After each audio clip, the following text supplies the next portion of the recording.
Hola, yo soy Horacio Pérez y esto es Investigando la Investigación, un podcast donde investigamos cómo investigan los investigadores, tanto en la academia, industria, independientes. Todo ello mediante entrevistas y debates abiertos, técnicas y estrategias para mejorar todas las partes del proceso investigador y, no menos importante, opiniones abiertas que espero llamen tu curiosidad y te hagan también reflexionar.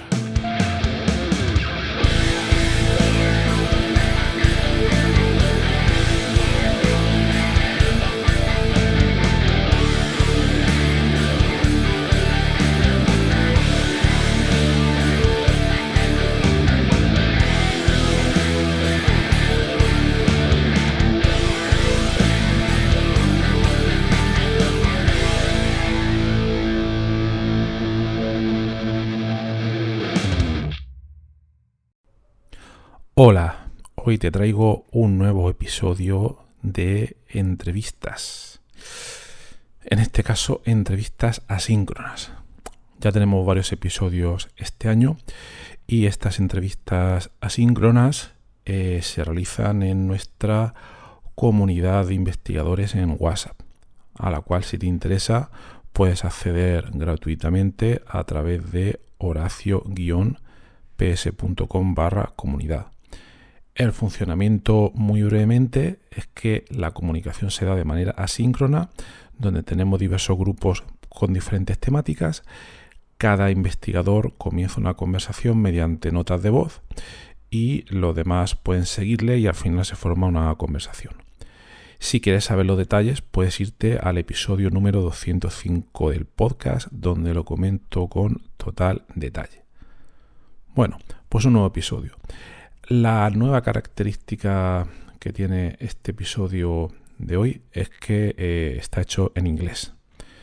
Hoy lo publico, pero la entrevista ha sido realizada de manera síncrona durante los meses de segunda mitad de febrero, marzo y primera mitad de abril. ¿Vale? Ha sido más o menos como una correspondencia de cartas, pero una correspondencia de audios.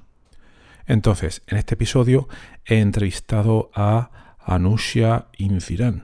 No sé si lo he dicho bien, pero ella es profesora e investigadora en el Departamento de Contabilidad y de Sistema de Información de la Universidad de Canterbury en la ciudad de Christchurch, en Nueva Zelanda.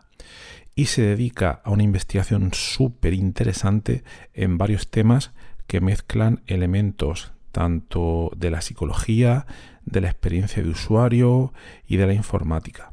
Entonces, este episodio se ha centrado al principio en un trabajo que ella realizó y publicó y que os pondré el enlace en las notas del programa, donde ella analizaba cómo diversos usuarios reflejaban sus experiencias a la hora de interaccionar en un sitio web donde se daban o tenían lugar ciertas transacciones electrónicas, y ella estudiaba cuándo o cuándo no los usuarios confiaban en ese sitio web. Un trabajo súper interesante. Entonces, bueno, nada más, os lo dejo para que lo escuchéis, y hemos tratado no solo ese trabajo, sino también cómo ha sido su investigación, su opinión del sistema de investigación, aplicación a convocatorias de proyectos, etcétera. Bueno, pues nada más, sin más dilación, os dejo con la entrevista. Vamos a por ello, donde primero se presenta Anushia y luego ya viene todas las preguntas y la conversación y debate, que ha sido muy interesante. Vamos a por ello. Hello everyone, my name is Anushia. I am an academic at the University of Canterbury in Christchurch, New Zealand. Thank you for inviting me to join this group and to participate in your podcast. My research areas generally focus on information retrieval and online health information searching. I'm also interested in looking at user interface, human-computer interaction issues, and usability issues on health portals and health websites. More recently, I have ventured into the area of human-computer interaction and psychology, because I was interested to see the connection between what people do and what they're thinking about, and how we can understand human information behavior and human interaction a little bit better. Thank you for giving me this opportunity to introduce myself. I'm happy to meet all of you. Thanks a lot, Anushia, for the introduction. Can you quickly tell us what are the main problems nowadays regarding human-computer interactions? Thank you for your question, Horatio. I think one problem that we now face in the discipline of human computer interaction is that we ignore the users who are going to use our system or our website. We need to start paying attention to this concept called co-design, where the designer and the user or potential user work together to design an interface or the look and feel of a website. The second problem that we have in this discipline is that human computer interaction is always an afterthought. So we build systems and we build websites, but we don't take into account what the user thinks about the interface or wants to have on an interface. We pay a lot of attention to system requirements, what we want the system to do and what we don't want the system to do. But the look and feel of the system is always ignored, or usually attention is only paid to the look and feel of the system or the interface of the system after a system has been rolled out or after a website has gone live. Is co-design somehow similar to the lean startup methodology that Eric Ries manifested kind of 10 years ago in his famous book, and which a lot of software companies and startups are using nowadays in order to design software and taking into account first what users seem to want or like? Yes, certainly similarities between lean methodology and co-design. So with co-design, we use prototypes, and each prototype also undergoes several levels of iterations. So the iteration process is quite important because that is when you show a user a prototype and you collect feedback from the user about the prototype. So what colors do you like on the prototype? Do they understand the navigation structure of a page?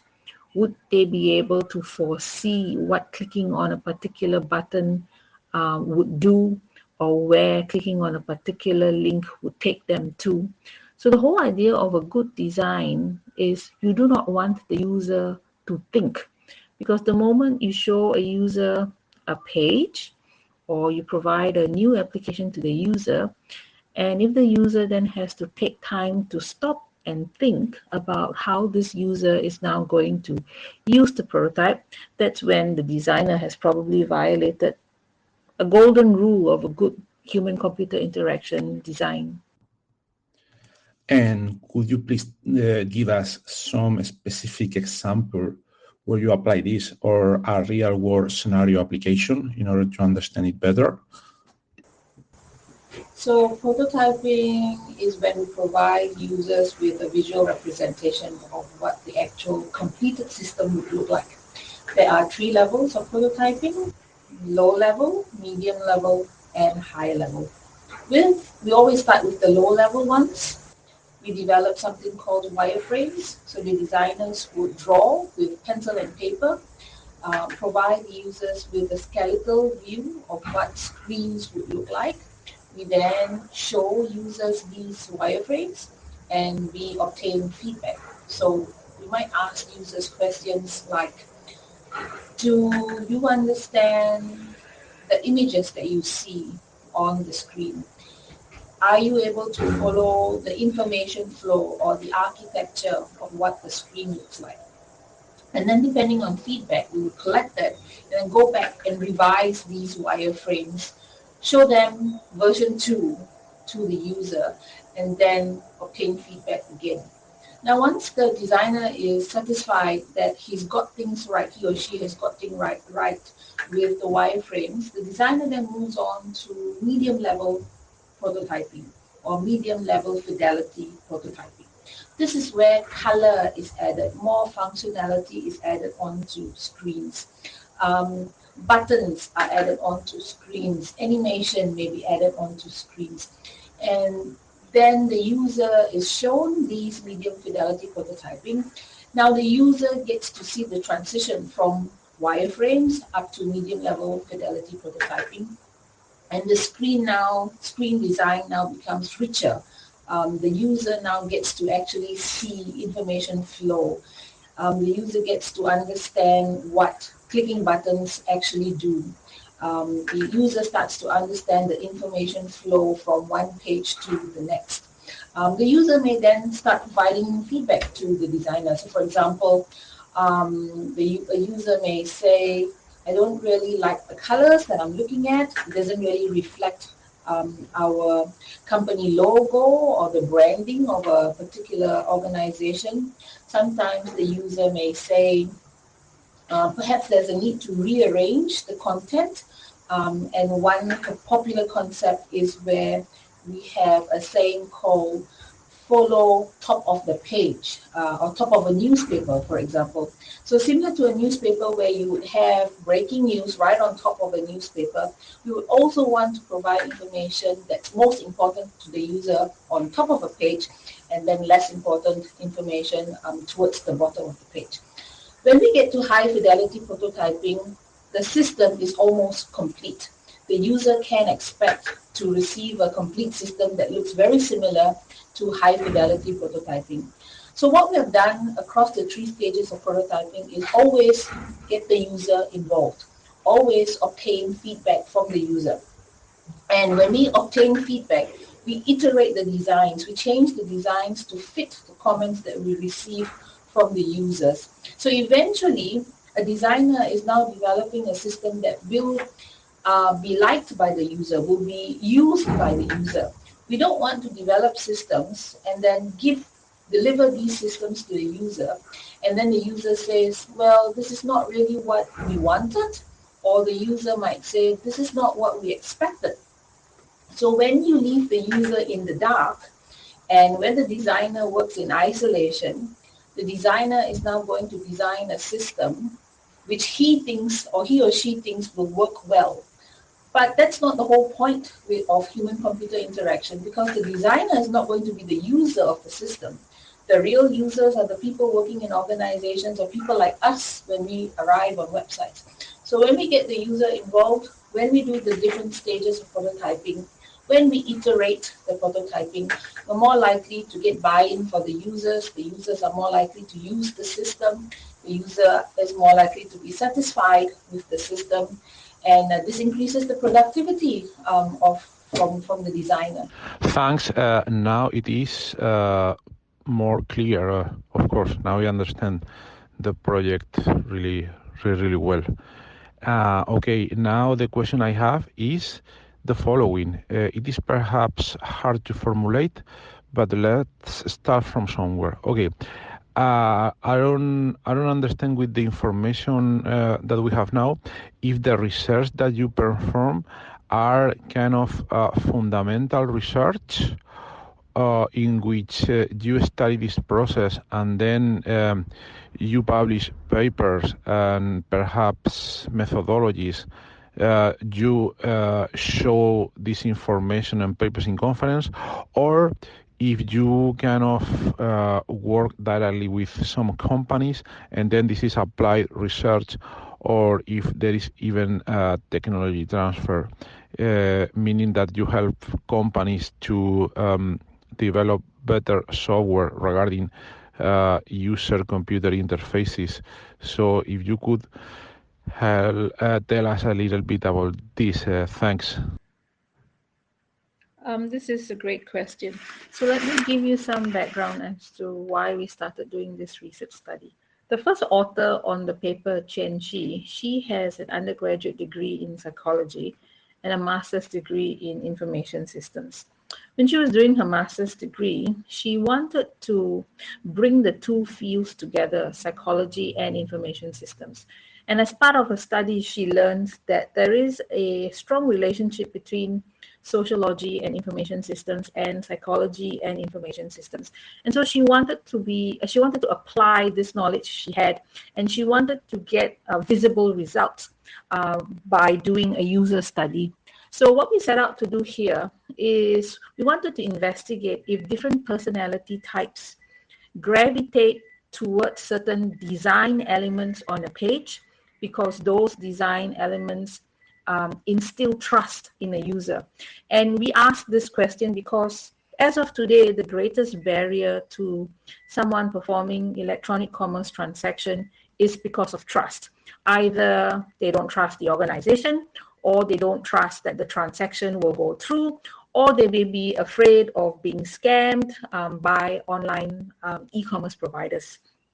So we asked participants a very simple questionnaire to put them into different psychological traits. And when we did that, we showed them different elements on an interface that you would find on a typical e-commerce site. So for example, if you see a shopping cart, does that instill trust? If you see a logo or branding, does that instill trust? If you have an about me page, or you get to see who are the employees of the company, does that instill trust? And so that's how we set out to do this study, and the results in the paper are clear to show that people of certain psychological traits look at some elements, human-computer interaction elements on a page, and that provides them with a greater level of trust, meaning that they are more likely to perform an e-commerce transaction. Now, when we set out to do this study, it started out as a fundamental research. We just wanted to see if there were design elements that suit different psychological traits, people belonging to different psychological groups. But what we've realized now is that companies are quite interested in our results. But in order for them to implement what we recommend, or technology transfer, as you call it, that would require fundamental change in the way e-commerce websites are built. Because one of our recommendations is that when somebody arrives at an e-commerce page, you would want them to fill up a quick questionnaire so that you now know what psychological trait that person belongs to. And once we know what the psychological trait is, we might alter the interface, personalize to fit the user's psychological traits, so that the user now sees more elements on the page that makes this user now trust this web page. So that will mean, when we arrive on e-commerce page in the near future, we might need to fill up a five questionnaire for the background engine to know what our psychological trait is, and then modify or personalize that page to suit our psychological trait, so that we are now likely to trust that website and perform and perhaps make a transaction on that website. So I hope I've answered that question well. Hey, thanks a lot. The answer is very clear and it's very interesting. So now I wanted to ask you, probably, I guess, if you kind of ask users to fill out these surveys, probably they will not do it, from my experience, because we have some similar system in some web servers that we have developed. Those are for computational chemistry, but the idea is somehow similar, because we want the users to fill out the survey in order to understand which aspects or which functionalities we need to improve, not the user interface exactly, but the functionality. So we share that idea of user interaction. But my point is, sometimes they will be interested in filling out the survey, so perhaps one could analyze, I don't know if this can be useful or not, but for instance, the way users move the mouse pointer over the screen, the velocity with which they interact with the screen or the buttons, because I guess such things can be tracked in some using some tools, some of these heat maps and so on. So what I mean is, if that kind of classification of the user personality can somehow be approximated in an automatic fashion. Do you know something about this? Another great question from you, Horacio. You're giving me more and more ideas for future research in terms of HCI and psychology. So I don't know anything about mouse pointers and tracking of the mouse with velocity. I'm not aware, neither am I sure if there are already research studies that use that and link that back to human-computer interaction. But certainly with eye tracking technology, heat maps would definitely work well with human-computer interaction, and also the use of neurological devices like the EEG, so the electroencephalogram, is a device that you put on your head which keeps track of brain waves, and it's able to provide information as to how the user is feeling, whether the user is happy looking at the page or irritated or frustrated. So I have done some research studies with the eye tracker with older adults. It's a very small study, very initial stage, where we provided users with an online health webpage, and we gave users 5 seconds to look at that page, and we collected eye tracking data with heat maps. And that small research study told us that with older adults, so over 60 years of age, they don't pay attention to the top left and top right parts of the screen. And surprisingly, when you give text along with image, it is the text that is viewed most often and less attention is paid on the image.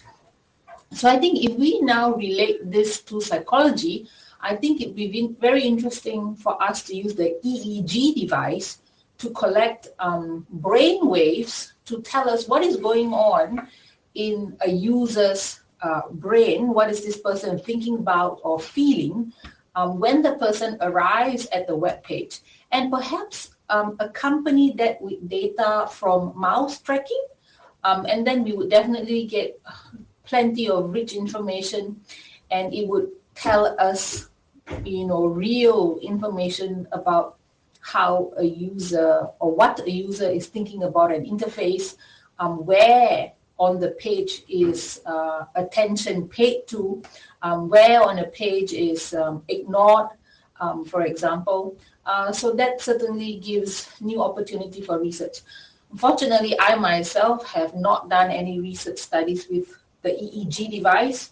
Neither do I understand the data from EEG. I've seen what the data looks like.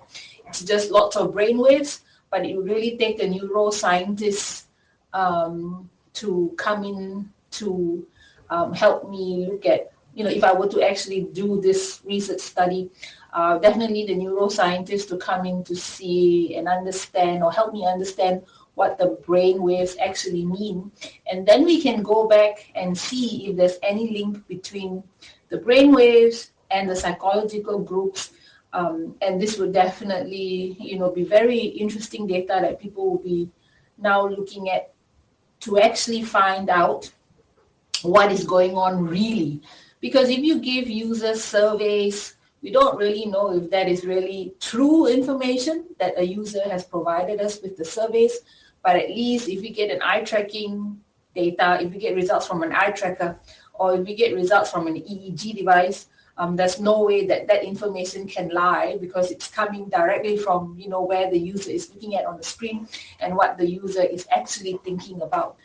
So great research ideas, I guess just more and more work that needs to be done in this field, and potentially bringing in interdisciplinary areas together, rather than, solely working on information systems and human-computer interaction on its own.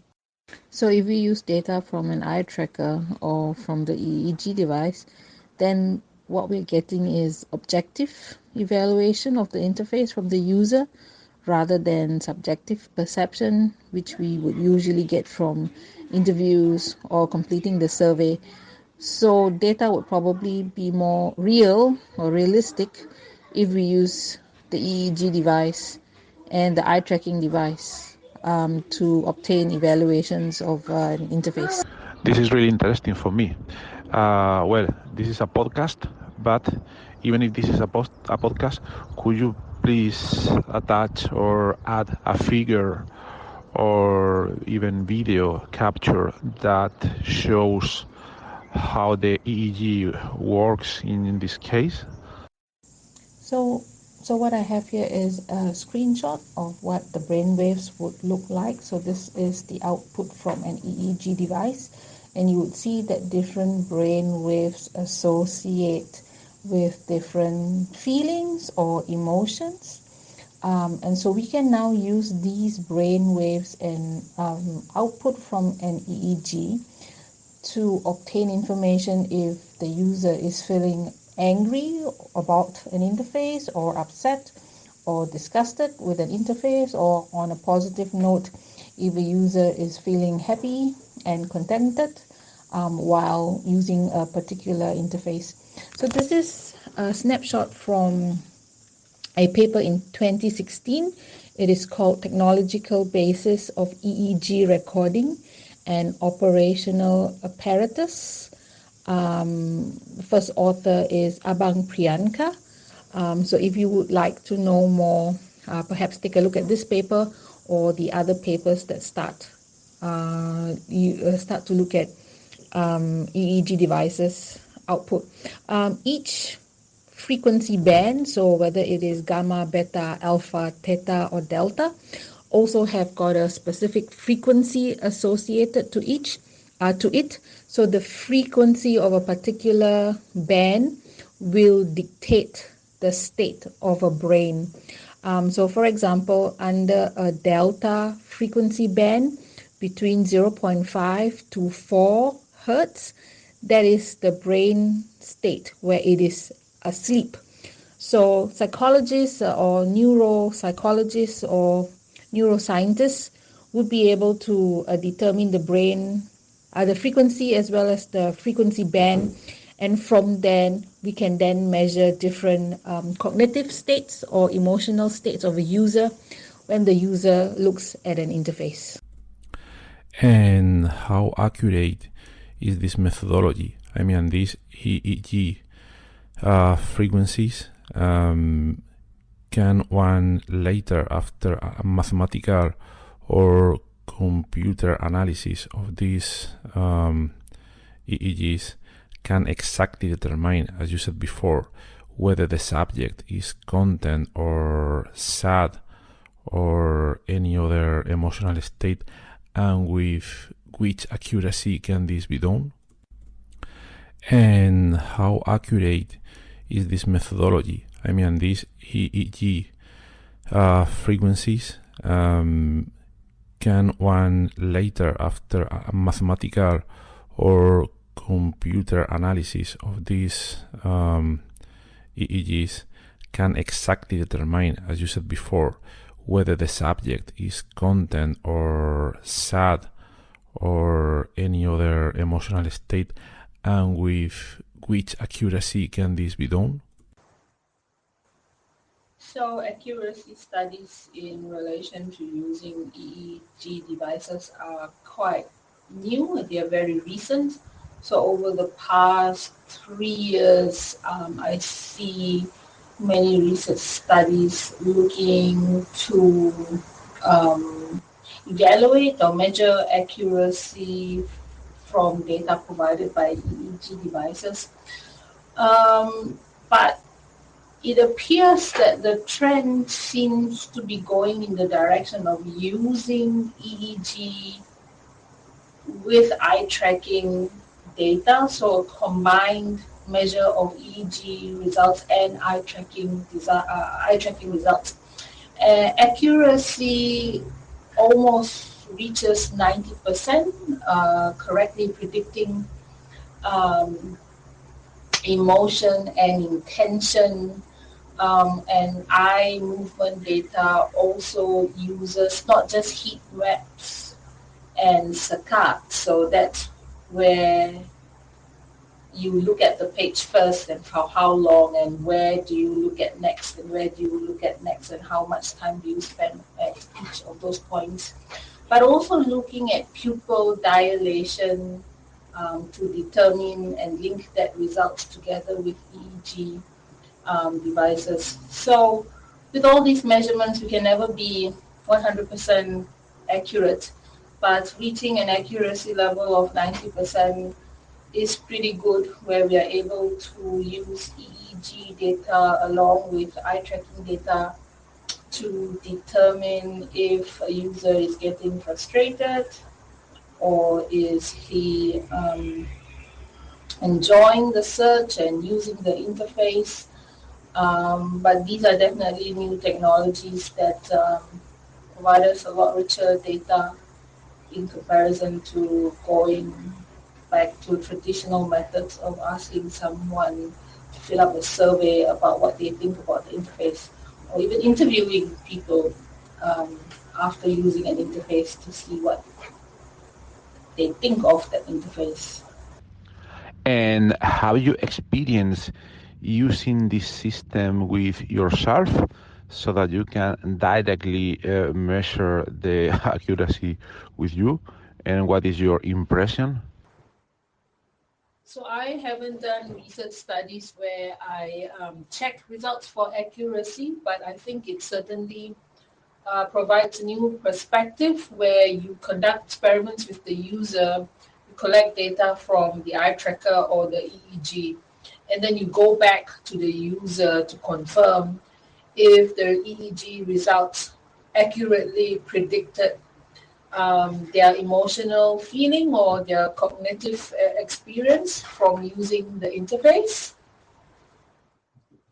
Similarly, with the eye tracker, if we now have results from the heat map and results from the fixation points or saccades, we can now go back to individual users and perhaps ask them why were parts of the page not seen, or why was reading the text more important than looking at the picture.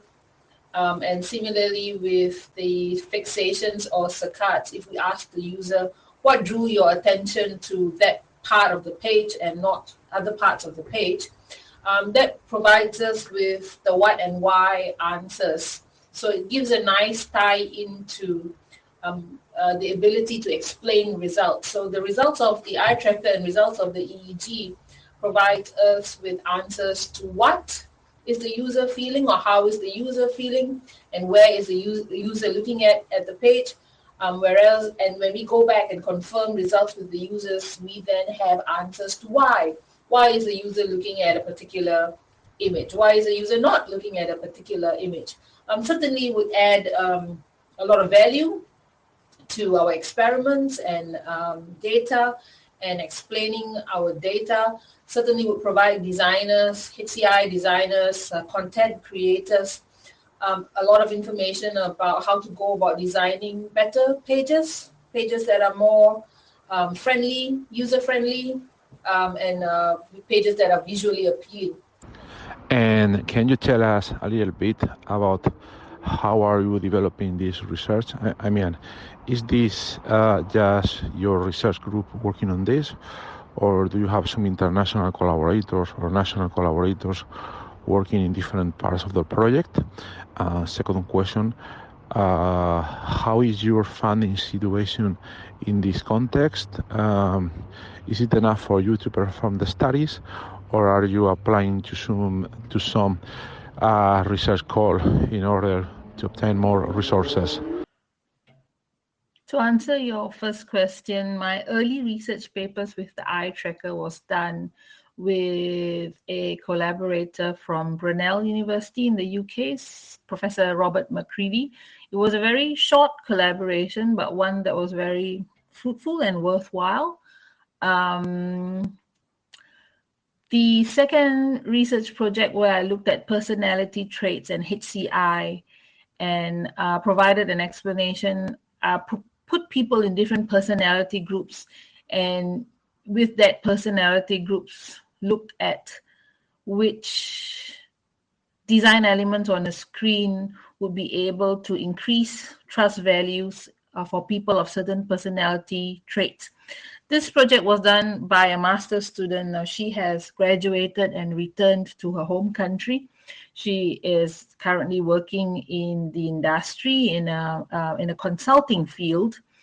But my next plan with the eye tracker was to use it from an education perspective. So the idea that I had in mind was I wanted to put up images of x-rays or scan of a broken bone or ECG results, so your heart rhythm results, on the eye tracker and invite medical students to have a look at those images and perform some kind of diagnosis of what was going on with the heart rhythms. Why could it be that way? If it was a normal heart rhythm or abnormal heart rhythm. Similarly, if you show medical students the x-ray of a broken femur, for example, I was keen to know if medical students were looking at the right places, were they ignoring other parts of the image which they should be paying attention to. So the heat maps and the saccades or the fixation points output from the eye tracker would certainly be able to provide us with that information. So I would then go to doctors who teach medical students or who work at university hospitals and show them that this is where your students are looking at, and this is where your students are not looking at. Do you want them to focus there? Is that where the problem is? Do you want them to be looking at other parts of the screen? So I see that there are two parties here that would benefit. One, we know with the results from the eye tracker where students are looking at, and we can then correct that in class or perform some kind of intervention in class. So when the doctor is then teaching medical students, the doctor then knows that students are more likely going to look at that part of the image and not the other part of the image. So perhaps then there needs to be an intervention where the medical doctor says something like, don't forget to look here because there is a connection between this and this. So this is an idea that I had in my head for a very long time, but I've never been able to roll it out. And I've never spoken to anyone about it. So everyone in this group now has the privilege of knowing what my future intentions are with the eye tracker. And I welcome feedback if you have any, to let me know what you think about this idea that I have in mind. Your second question with funding. So my early research studies with Robert McCready, that was done via, so I applied for seed funding from the School of Information Technology at Monash University. That was where I was at before, University of Canterbury. I was given $10,000 to complete that project. So most of the money went to hiring a research assistant to help with the data collection and run the experiment. And then the other part of the money went into giving participants a token or a voucher, a gift voucher, as a token of appreciation for taking the time and effort to come over to the university, sit and talk with us for 45 minutes and conduct the experiment. There will always be avenues to look for funding. I think the challenge here is finding the time to sit down, write a proposal and apply for the funding. I'm sure a lot of us in this group here are academics, so we teach and we also do research. And sometimes it's very difficult to balance between the two. So I haven't actually seriously looked at where to look for funding for my future projects. I thought I think it's important to get a group of people, to have a team of people together each of us with different areas of expertise who are able to contribute to a common goal or common aim. And then from there, put in a funding application. It might be better that way. That's just a personal opinion. So that those are just my 2 cents worth. I think you comment a situation which is very important. You are developing very interesting ideas from one side, and then from the other side, as you say, one of course needs to have some funding in order to perform the research. For instance, you need a research assistant and the budget for the people that participate in the studies. So at the end, one needs to have some funding finally in order to perform the studies. I think for the idea that you suggest, it's very interesting.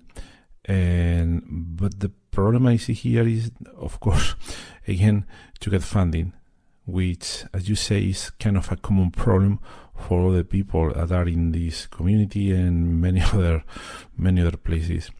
Of course, when you are an academic, then you need to kind of divide your time between teaching, research, and so on and so forth, and then it can be very difficult or even impossible to apply just one, just you or just me, to apply for a big grant, because it's a lot of work. Okay, so from my experience and related to the situation where you suggest to collaborate with another people with a common goal, I will look for consortia of different people that are needed to participate in a big grant.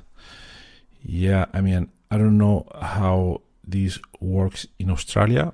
I have no idea, but I can tell you in Europe there is the Horizon program that fosters exactly this kind of research grants, where you need different people, different groups for different European countries, and there is one coordinator which coordinates the grant application, and this one needs to do a lot of work in order to coordinate, of course.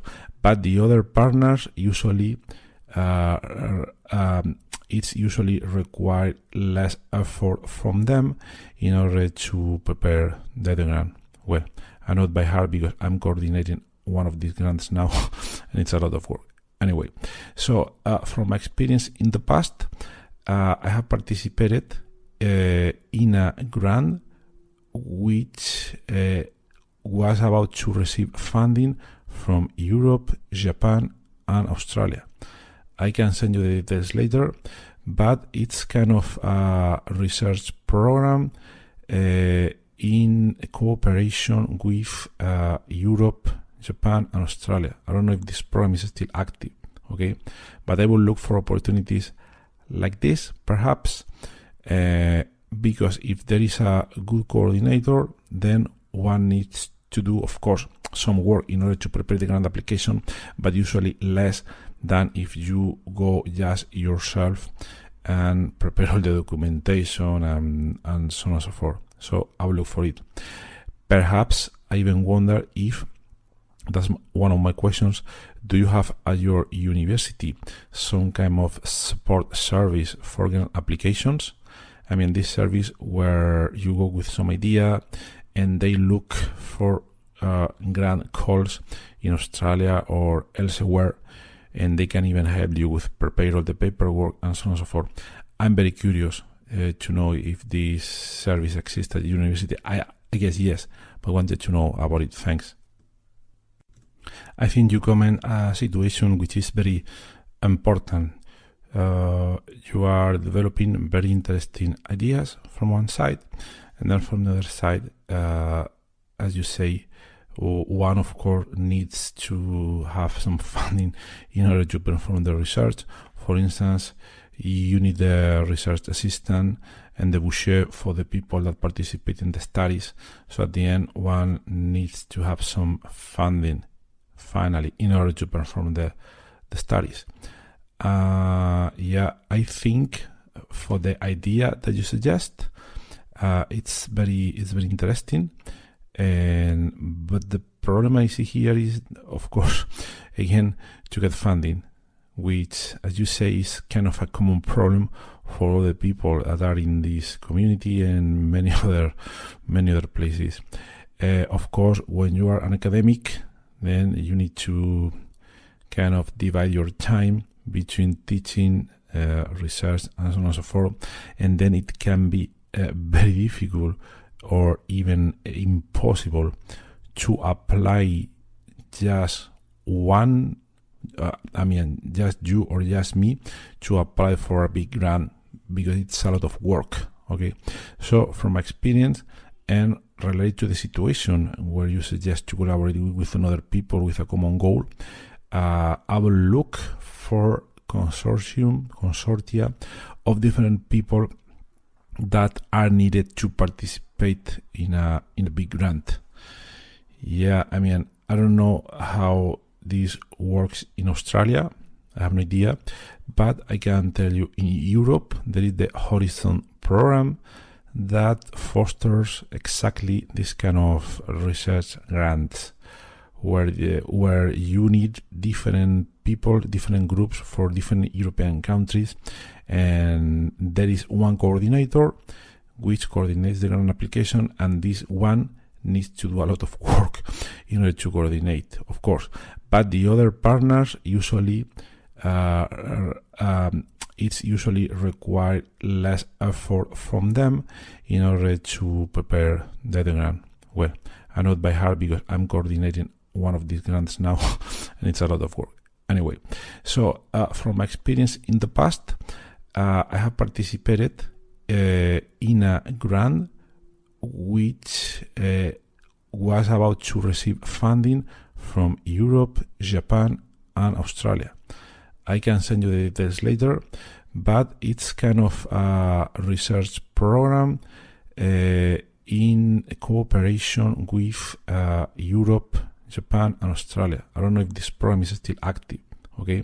But I will look for opportunities like this, perhaps, because if there is a good coordinator, then one needs to do, of course, some work in order to prepare the grant application, but usually less than if you go just yourself and prepare all the documentation and so on and so forth. So I will look for it. Perhaps I even wonder if, that's one of my questions, do you have at your university some kind of support service for grant applications? This service where you go with some idea and they look for grant calls in Australia or elsewhere, and they can even help you with prepare all the paperwork and so on and so forth. I'm very curious to know if this service exists at the university. I guess yes, but wanted to know about it. Thanks. Well, thank you for that piece of information. I'll be happy to look at that link when you find it for the consortium. So my first experience applying for a grant was where I took on the role of the primary investigator, and I had 4 other people on the grant as associate investigators. And with this grant, we were looking at how physicians and doctors perform online, a particular type of online searching called evidence-based medicine. So I was the IS person in the grant. I had a physician who was a neonatal ICU specialist, and that was where we conducted the research study, teaching hospitals in Kuala Lumpur, Malaysia, and specifically at the neonatal ICU unit. So we followed doctors during their morning rounds to see how was information searching done, what were they looking for, what sources were they looking up, and the reading behavior. Were they looking at the entire research article, or were they only looking at the abstract? And we were also able to compare searching patterns between medical students and physicians and comment on the differences in such behavior.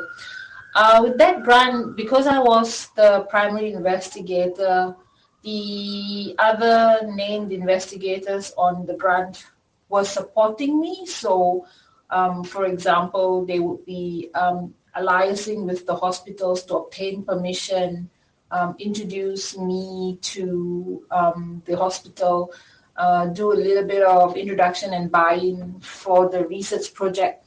The other investigator was a professor in health economics. So he provided insight from a health economics perspective. How do we use this data to improve health outcomes, reduce infant mortality rates, for example. So with my first experience with the grant, I had to do a lot of the work. There wasn't a coordinator as such. I think the primary investigator takes on the role of the coordinator and the main person for the grant. In New Zealand, I recently applied for a government grant, and I also took up the role as a primary investigator. So a lot of the work and the coordination, well, I guess needed to be done by the PI. So this concept which you have just explained about using the coordinator to handle and manage the project is quite interesting. Is the coordinator also a primary investigator? I wonder if the terms are interchangeable. Is it called coordinator on certain grants and then primary investigator on others? While the grant which I received from the Malaysian government allowed me to use funding to enroll a PhD student on a program. So part of the money from the grant would go to paying the PhD student stipend. And in return, the university would award the student a scholarship. So the student wouldn't need to pay tuition fees and receive stipend from the grant. I could also use the money in the grant to pay for purchasing of hardware and software, and also travel purposes for conferences, registration for conference, and if we were going to publish in a journal, then if the journal required some kind of processing fee or payment fee, then we would be able to use the funding from there. But I've also realized that funding agencies work differently across different countries. So the grant that I applied for in New Zealand, another which is a government grant, allowed buyout for time, which meant that the grant would now pay a certain portion of my salary, which I found quite interesting because I think money is not only used to run the project. I think it's nice to also use the money from the grant to buy out the researcher's time, which meant that the researcher could focus 100% on doing the work for the research project rather than trying to balance work with the research project, with teaching, and with services, which are typical activities performed by academics working in the university. And the question about support.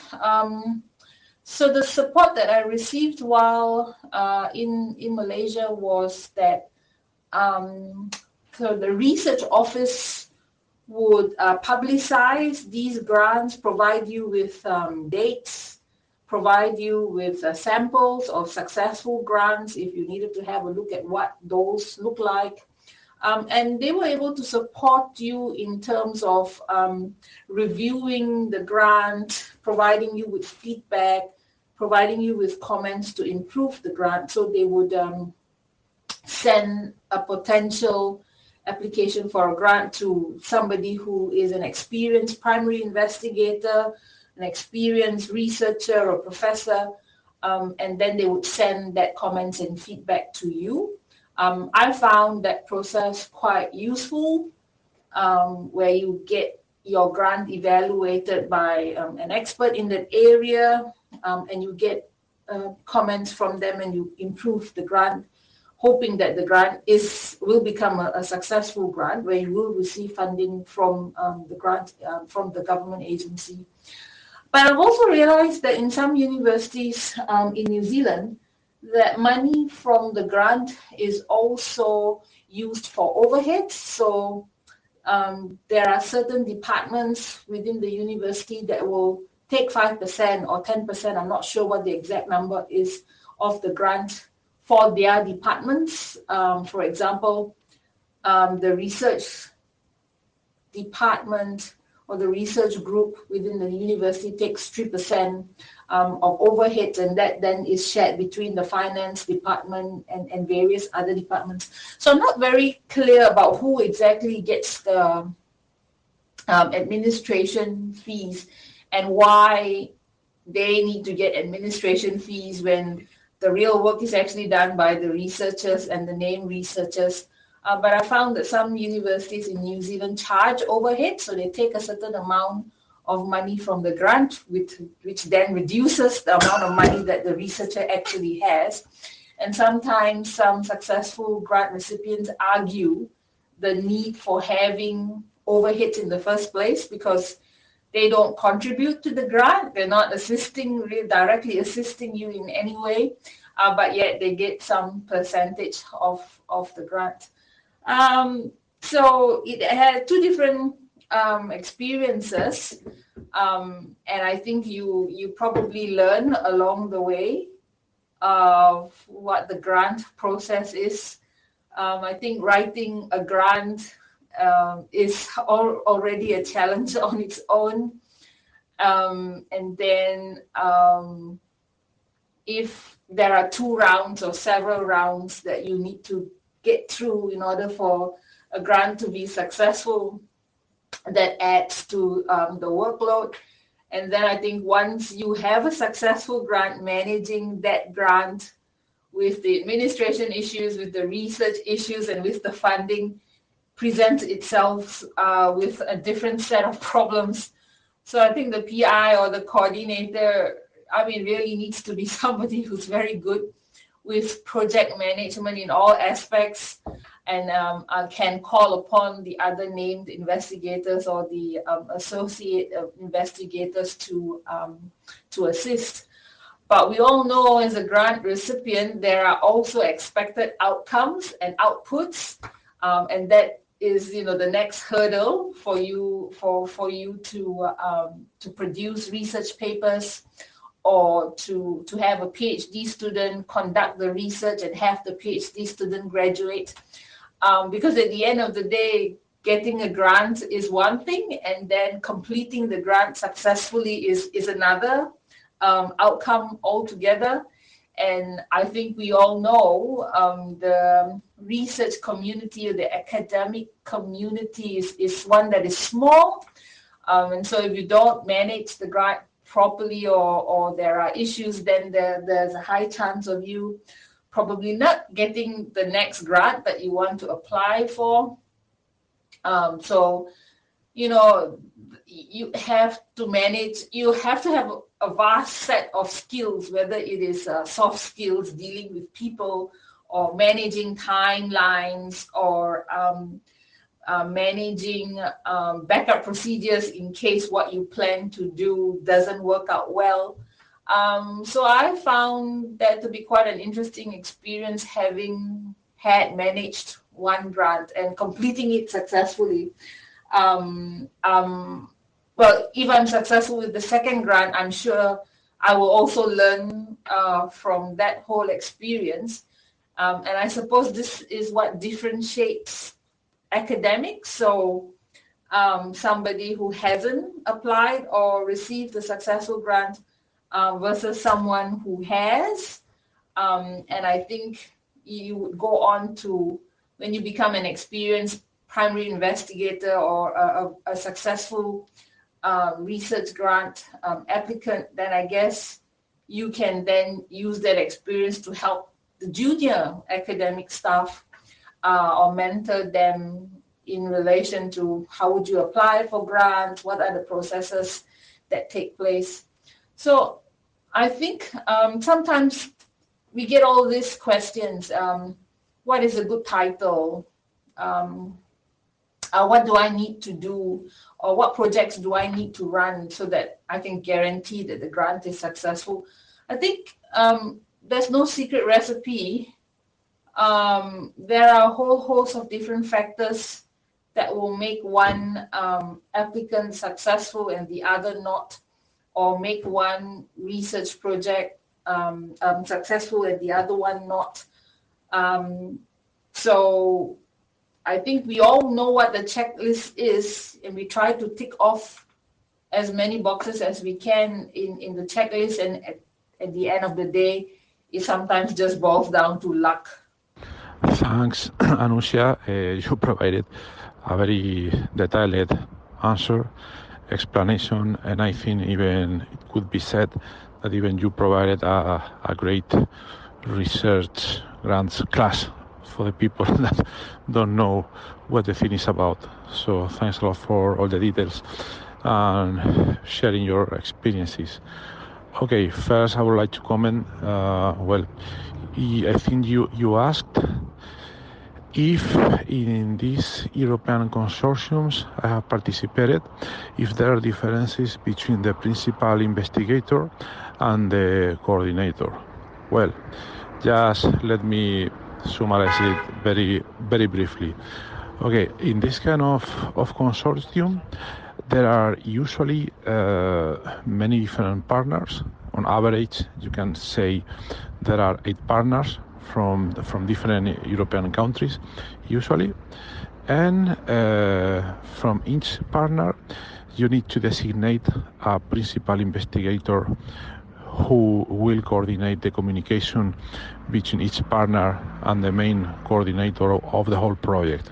Okay, so you have 9 partners or 8 partners, then you will have at least 9 principal investigators.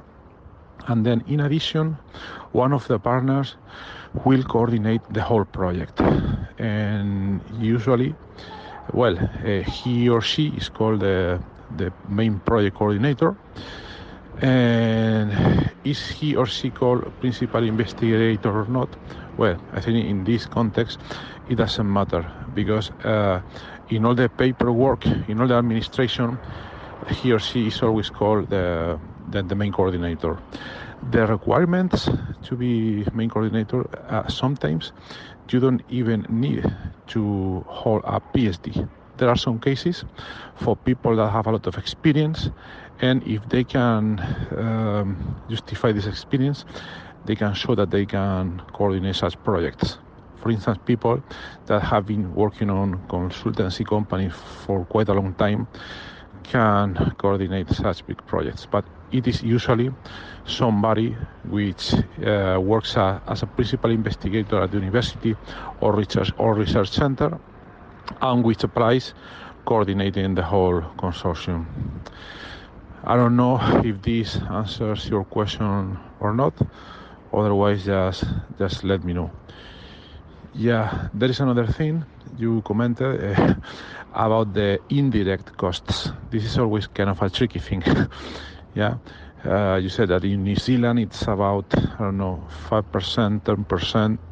Here in Europe, in Spain, it depends on the funding agency, but usually the justification is that the research center or the university gets those indirect costs in order to pay for the research infrastructures that are used on the project, which could make sense. Yeah, but of course I agree with you in the sense that at the end of the day, are the researchers the ones that perform most of the work, the application, the submission, the follow-up, making the project, finishing the project, and the work that they perform in administration, it can be usually not very not rocket science. Okay, yeah, And then at the end of your message, you commented that, yeah, of course, you can prepare a very good grant application. You can try to tick most of the boxes. You can try to make a really great work. But at the end, I think there is not much money, and the funding agencies receive really a lot of research grant proposals. There's no money for everybody, so they need to prioritize. And sometimes, I don't know, they throw a dice or they toss a coin or something like that, and at the end it's just luck. Okay, but of course, from experience, you need to craft a really good research proposal. Otherwise, you will be not successful at all. And lastly, one of the things that you commented, I think it's one of the most important things in the research grants world, which is, okay, you get a research grant. Okay, good, great. You did a lot of work, right? But then the project starts. And then you need to make kind of the work that you said you would do. And sometimes this is the most complicated part, at least for me. And even more from my experience, if you are in a coordinated project. I mean, if you coordinate your project, or I don't know, it's a grant in which you are the only partner, it could be complicated or not, but there will be problems, of course, a lot of problems, I don't know, with the people you hire, with infrastructures that you use. They get broken, or a lot of problems. So at the end of the day, you spend most of the time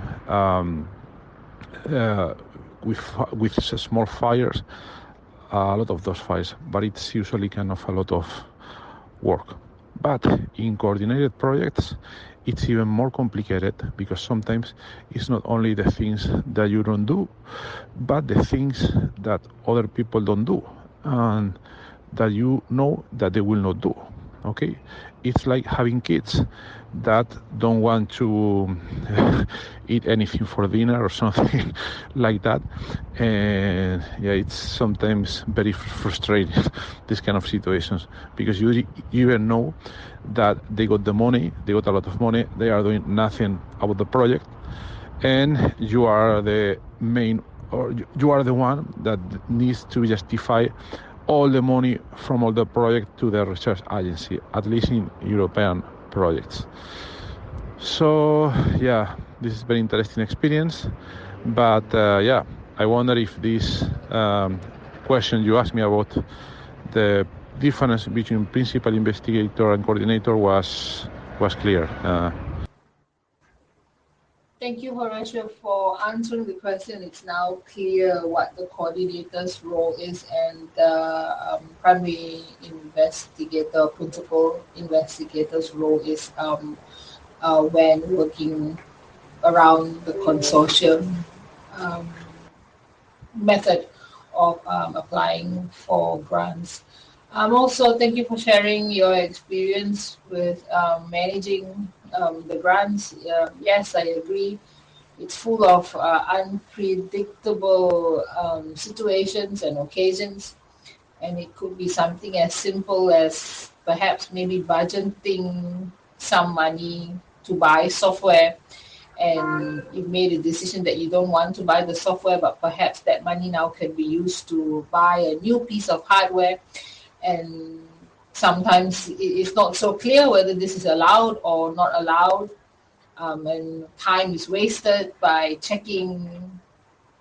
going through the process of checking through various people from the finance department in the university to the grant agency.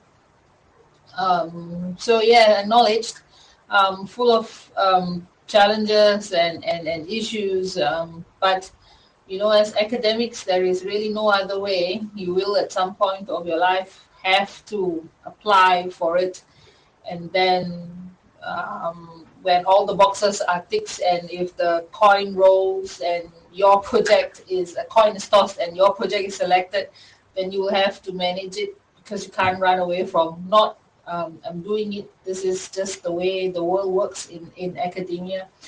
So thank you so much for that. Welcome. Okay, so we have talked a lot about your research area, the way grants can be managed, how do you do it, your experience with grants, and so on. So, since in this podcast we talk not just about the research, but also about how researchers made their research, my next question would be, how do you prefer to prepare a day of your research work? And same question if we scale up about how you prepare your work for, I don't know, for one semester, 1 year, or in a scale of 5 years if you do it. I mean, not about teaching purposes, but just about research purposes. Thanks. Oh, this is an interesting question. I've actually never thought about how I actually plan my research. Everything seems to either fall in place or I manage it as short-term strategies. But the way I teach influences the way I do research. I do a lot of teaching in the first semester of the year, so between February and June. And I don't do teaching or do very little teaching, so maybe just 2 hours a week in semester 2 of the year, so July up to November. So I tend to do a lot of my research in semester 2, and it's quite hard to actually do any kind of research in semester 1 unless the data has already been analyzed and I am writing a paper. But the progress is very slow in semester 1 because trying to balance writing a paper and also teaching and all the other activities that come along with the teaching. I've never actually planned my research agenda for anything more than a year unless I am working on a grant. Then I have a clear plan over the next 3 or 4 years. But other than that, research is always on my mind, and I'm trying to do some kind of research activity, and it could be interviewing participants, collecting data, or writing a small paragraph. So in the next few months, I have a couple of conferences coming up, which are relevant to my field. So I will start working on them for writing because the data is ready and the data has already been analyzed. So I'll just need to put that into paper and write. And from last year, I collected a lot of data, and those data have yet to be analyzed. And so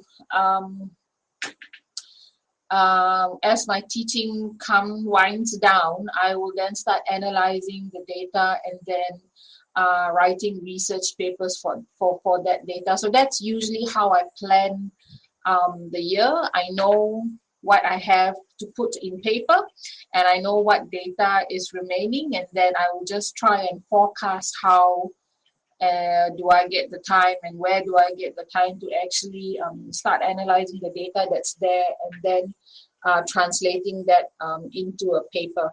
So I don't plan very far. At most, it is just a year. And that's how I have been doing it over several years. Seems to be working okay as a strategy, but I'd love to hear how other people plan for their research as well. So thank you for that question. Thanks for the clarification. Yes, I think that, well, from my point of view, it's quite hard to keep up with research and teaching at the same time. That's really complicated. My next question would be, how do you plan writing a paper? I mean, which process do you use, which tools, overall, how do you do it? Thanks. So the plan is if I want to target a conference, then I will manage my time based on the conference due date. But if I'm not targeting a conference, then I will look at the data that I have. So if I've already analyzed the data and it's a matter of putting words to paper, then I do it that way and then start sending off to journal papers. So it really depends on whether I want to send a piece of the manuscript, if I want to send it to a conference or a journal, and then I use, if it's to a conference, then I use the deadlines to help plan a paper before the submission date. If I'm not targeting a conference, then I will look at the data and see which papers or which projects is most complete, and then try and convert that to a paper and send it off to a journal. And do you use some specific criteria in order to choosing conferences, kind of distance or core ranking or any other data? I use core for conferences, and then for journals I use ABDC, so that's the Australian Business Deans Council list. Also, there are some IS journals in a ranking called FT20. So FT50 journalists. So I definitely try to publish at the higher ranking conferences and journals. We also use Simago. So if it's Simago, then a Q1 or Q2 journal. And then if it's core or ABDC, then it is an A or A star. Otherwise, B. So I definitely target conferences based on their rankings. But because my field is in information search and retrieval, relatively new field, many conferences don't actually have a track specific for information retrieval. And sometimes there are specific information retrieval conferences like CHIR, so that's CHIIR, and that stands for the ACM CIR Conference for Human Information Interaction and Retrieval. Okay, listening to this, I remember that about something I did in the past. There were some quite big conferences, and my kind of very narrow research area is structural bioinformatics and high performance computing. It's something quite specific. So I also wanted to go to conferences on this area, but at least in Europe, there were not many.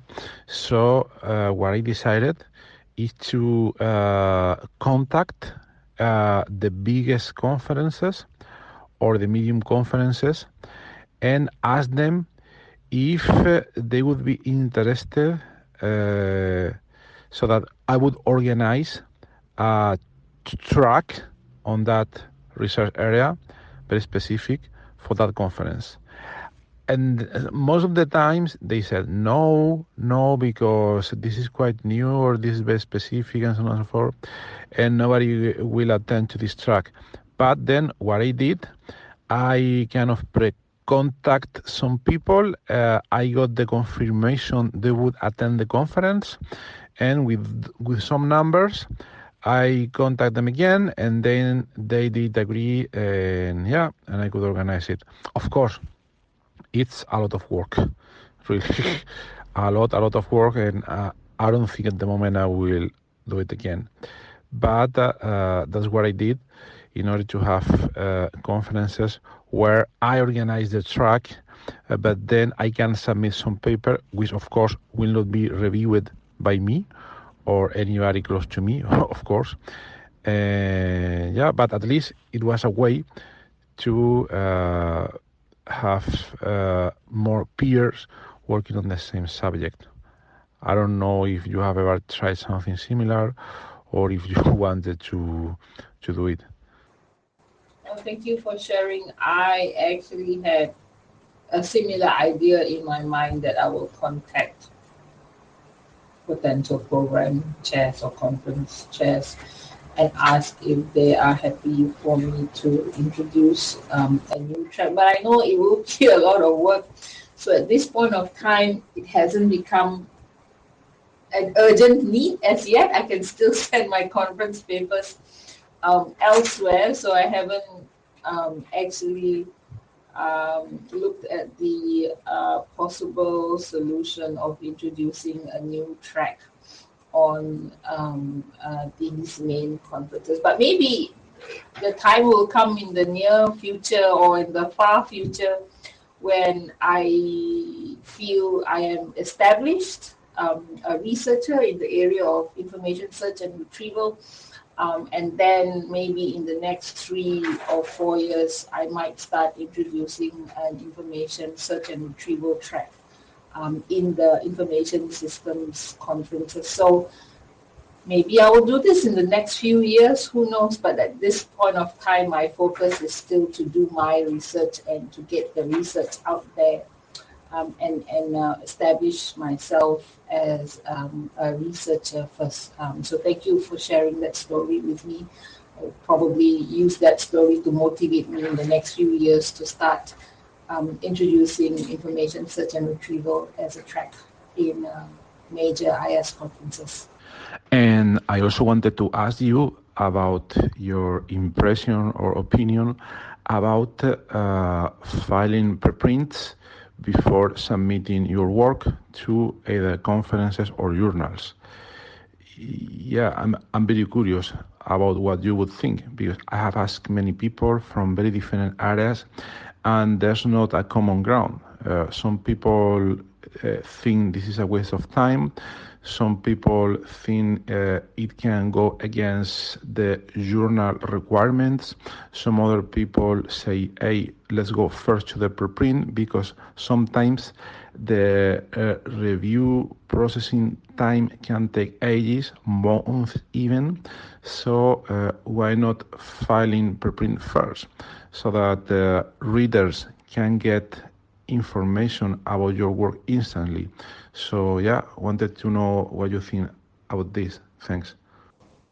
Thank you for your question, Horacio. I'm not really sure where I stand with the preprint.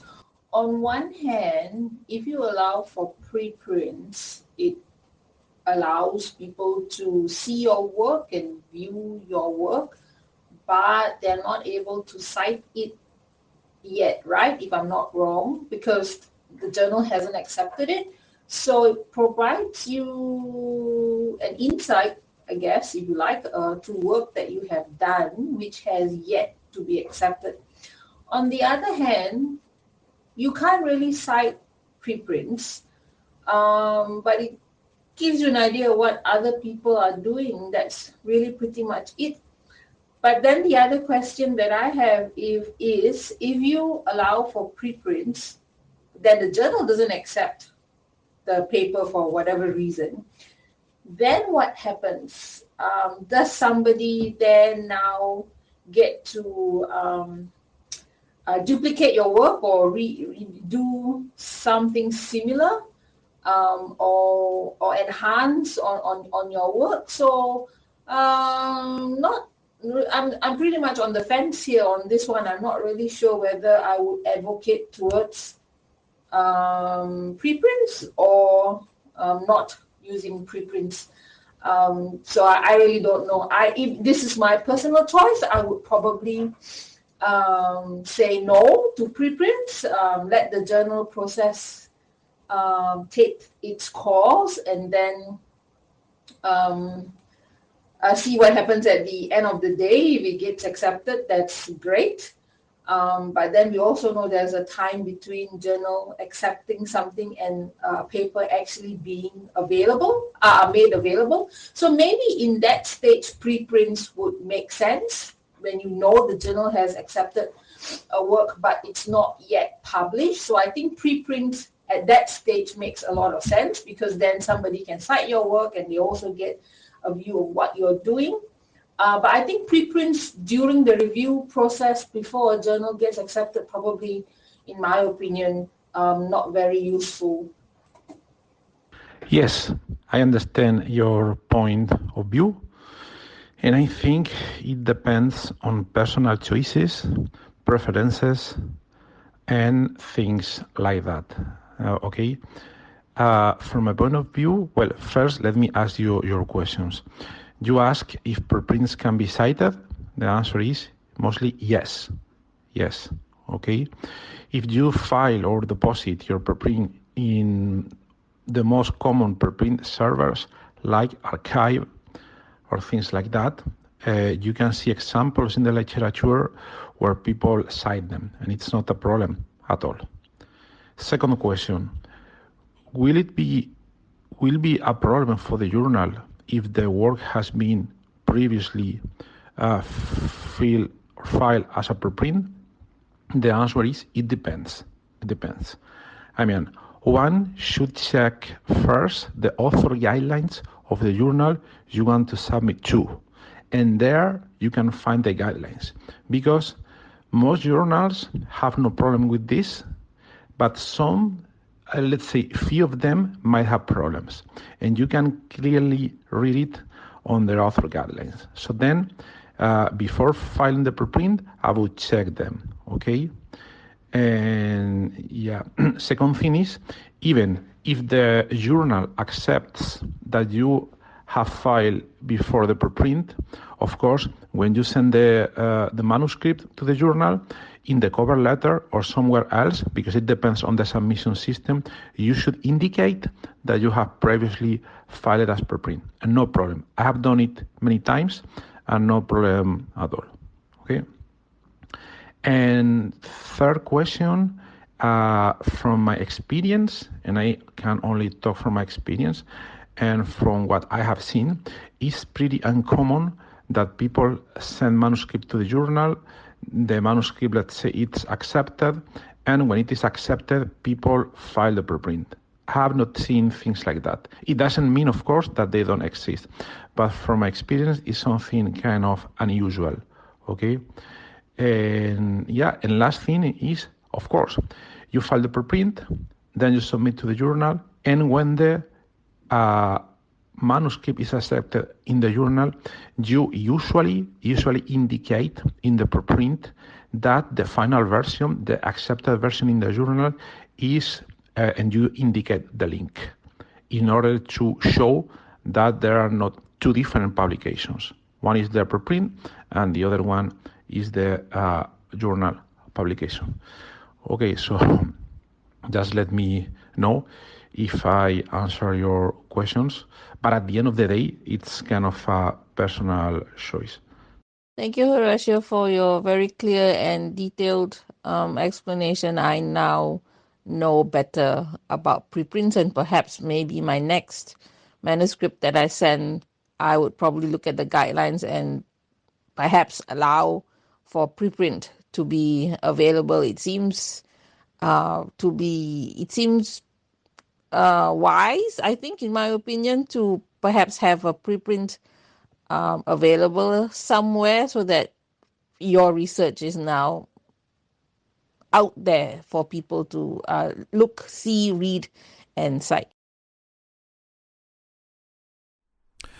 Bueno, aquí termina este episodio realizado en nuestra comunidad de investigadores en WhatsApp, la comunidad a la que puedes acceder de manera gratuita, al menos de momento, y que puedes encontrar en horacio-ps.com/comunidad. Si te interesa participar en uno de estos episodios, eres totalmente libre de acceder y proponer y contar tu investigación para que los demás se interesen y surja un diálogo súper interesante. Espero que te haya resultado interesante el episodio de hoy. Como ves, se han tratado muy diferentes temas. Hemos tenido la opinión directa de su trabajo, nos lo ha contado Anushia cómo investiga, y también sus opiniones de diferentes procesos relacionados con el mundo de investigación, la captación de fondos, los sistemas de publicación y un largo etcétera de diferentes aspectos. Bueno, pues nada más. Espero que tengas una jornada muy interesante y hasta luego.